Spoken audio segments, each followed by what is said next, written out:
Hey, what's up, guys? It's your boy Jay. Welcome to Jay's World, so let's talk. You know how we do it, so let's get into it. Okay, first of all, I would like to say condolences are in order for two legendary entertainers. First up, I would like to say rest in peace to Doris Day. Now, if you don't know who Doris Day is, and I'm pretty sure everyone should know who Doris Day is, maybe not a lot of our millennials or even our Generation Zs. I think that's what they call you guys. But anyway, so pretty much everyone knows Doris Day. You know, she was pretty much one of the original triple threats in Hollywood. I mean, she was just an all-around entertainer. She had a long, glorious career as an actress. She also had a long career as a recording artist. One of her biggest hits was Que Sera Sera. As far as movies, she was known as Calamity Jane. Also, she was in the hit movie Pillow Talk with Rock Hudson, which is probably one of my favorite movies. If you guys have never seen Pillow Talk, please watch that movie. It's so funny. It was so funny. And also, Doris Day, she went on from movies to actually having a hit television show that ran for a really long time. I forget the name of that show. If I'm not mistaken, that show may have been called the Doris Day Show. I believe it ran like in the 1960s. It probably ended in the 70s. Not quite sure. You guys can look it up on IMDb and let me know. Put it down in the comments section. She also has an organization that advocates for animal rights. If I'm not mistaken, I believe that's called the Doris Day Animal Rights something or other. You guys can look that up as well. So, I mean, she pretty much had just such a well-rounded career and life. In the 1970s, in like the early 70s, Doris Day just decided to just stop the whole entertainment stuff. I mean, she literally stopped entertaining. I mean, she just got out of the business altogether. She stopped making movies. She stopped recording. She just stopped everything. She just decided to retire from the industry and just live her life. Just live her life. I mean, they would try, man, they tried for years to beg Doris Day to come back. And she was just over it. She was done. You know, I would have to say after her death, things are now beginning to sort of come out as they always do. And some are even saying that the reason why Doris Day pulled out of the entertainment industry is because she got burned and backstabbed and by so many people in LA and in Hollywood.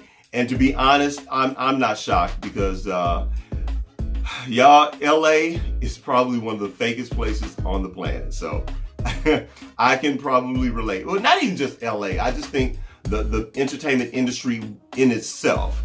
And I have to say that I have actually worked in the entertainment industry, so I've seen a lot of the fakeness and a lot of the stuff that goes on behind the scenes. So I can relate to that. And I think Doris was just over it, and she was just like, you know what, I'm done with it, and I just want to live my life. And that's what she did. And I have to say, I just have such great admiration and respect for her and the way she did it. When she was done, she was done. Also, they're saying that Doris Day, in her will, requested no funeral, no gravesite marker, no nothing. She does not want any fanfare, any praise, anything. I mean, literally, she does not even want you to know where she is buried. I'm sorry, y'all. That is that is for real gangster, for real. And you know what? I am 100% here for it. I respect Doris Day for just keeping it real and living her truth. You know, she was just done with it. So shout out to you, Doris Day. We thank you so much for your decades and decades of entertainment. You know, mad respect to you. You lived your life and you did it your way. So rest in peace, Doris Day. So next up, rest in peace to legendary comedian Tim Conway. Tim Conway is probably best known for being one of the cast members on The Carol Burnett Show. Oh man, I mean, and I'm sorry, who does not love The Carol Burnett Show? Y'all, I grew up watching The Carol Burnett Show. That is just probably one of my favorite shows ever. Like ever.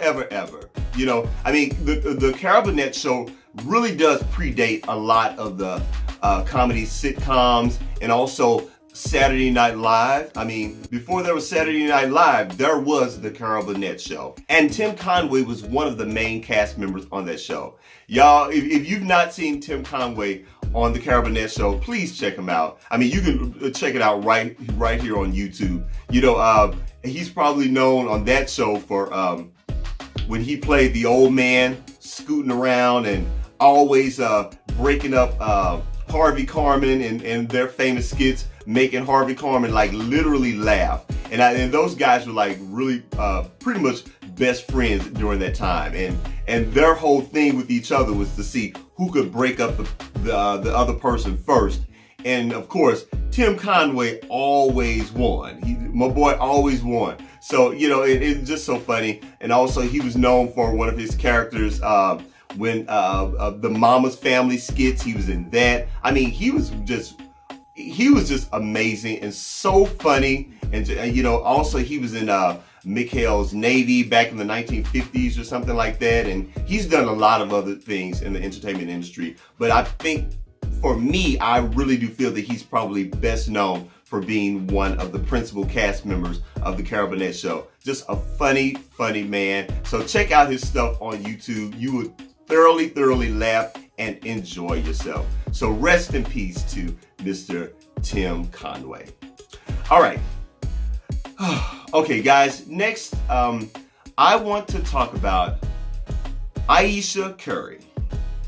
Okay, guys, now, as you guys know, Ayesha Curry was pretty much broke the internet last week. She was all in the news for her comments about her famous basketball husband, Stephen Curry. Said she made comments last week basically saying that she felt neglected as far as male attention goes, you know, because Stephen Curry is very popular, you know, by all intents and purposes.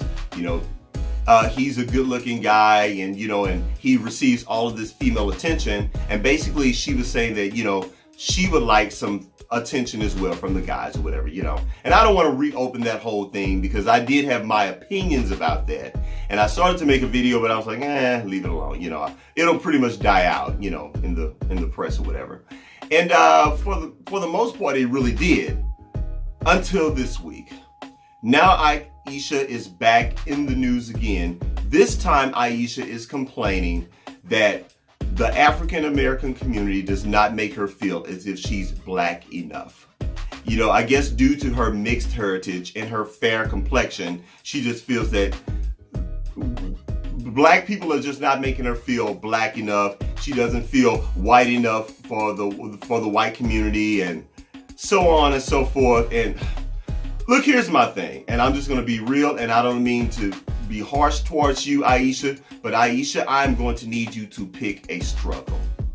I'm really going to need you to do that.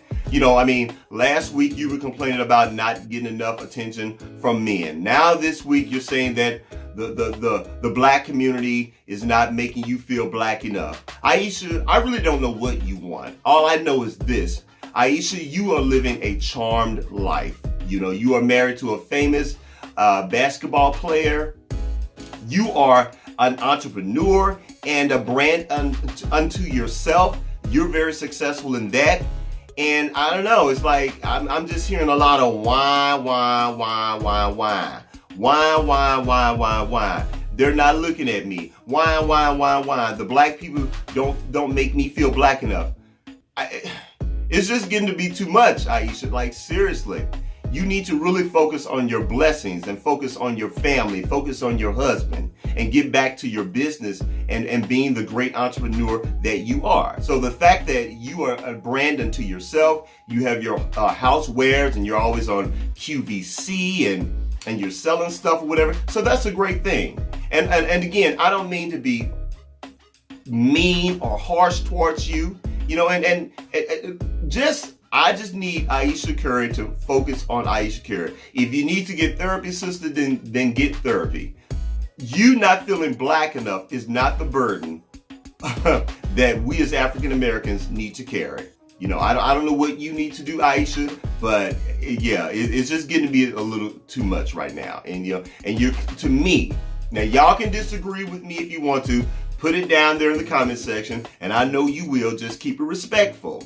But I'm just saying, I just feel that you're just coming across a little whiny right now. You know, last week I let you have that, but now this week, now you're blaming black folks for not making you feel black enough. And it's just getting to be a bit much. You have a lot of blessings that can really keep you busy, okay? All right.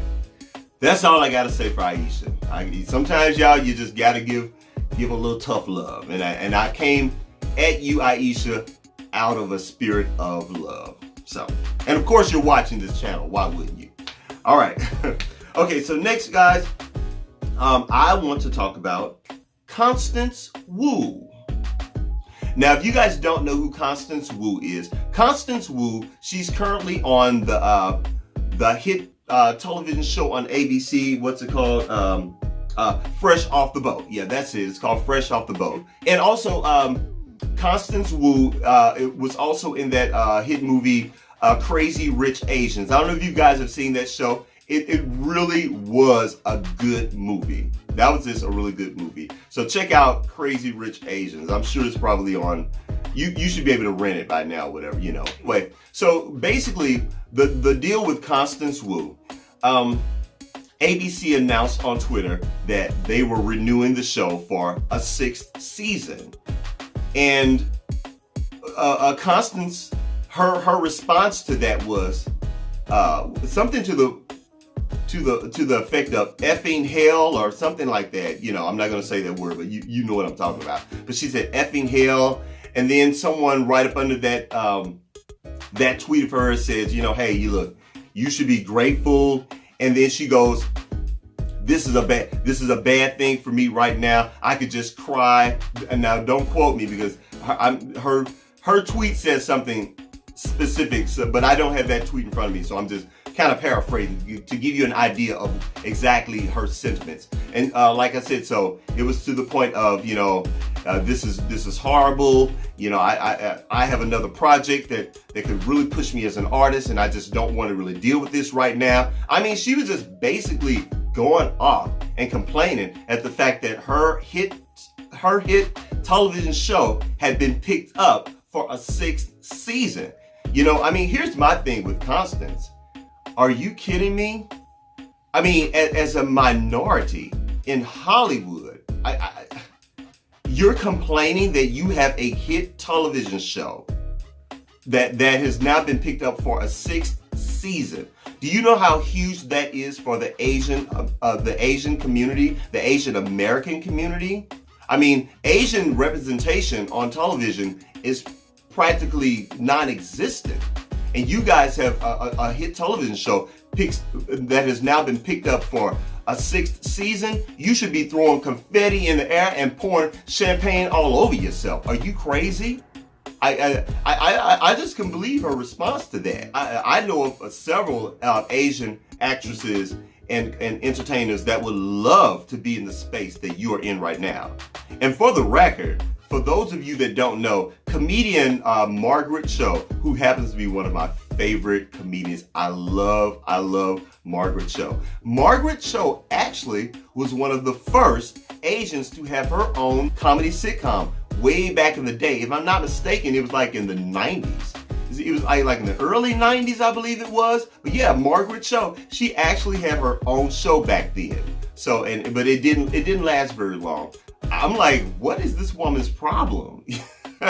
And you know, you really have to be careful, you know, when you make statements like that, because you never know who is watching social media. And y'all, right now we are living in a time and a place where social media pretty much has just gotten out of control. The whole thing is just crazy. Y'all, I want no parts of that stuff. I'm not into that. I don't do internet beef. I don't care who you are.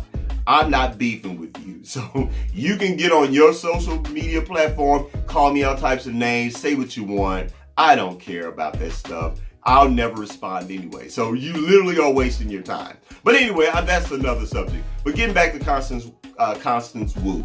Like I said, she did apologize, and you could tell that her team sort of they're cleaning that thing up. And I have heard just as recent as an hour ago that ABC, they're just going to overlook what she said and they're not going to hold it against her. And I really hope that they don't, and I hope that this young lady learns a valuable lesson from that. You don't have to go to social media about everything. Some things you either need to pick up the phone and call your homegirl or your homeboy, or just shut up and keep it to yourself, or pray to the Lord. All right, so anyway, shout out to Constance Wu, and again, congratulations to the cast and crew of Fresh Off the Boat on being picked up for a 6th season. That is awesome.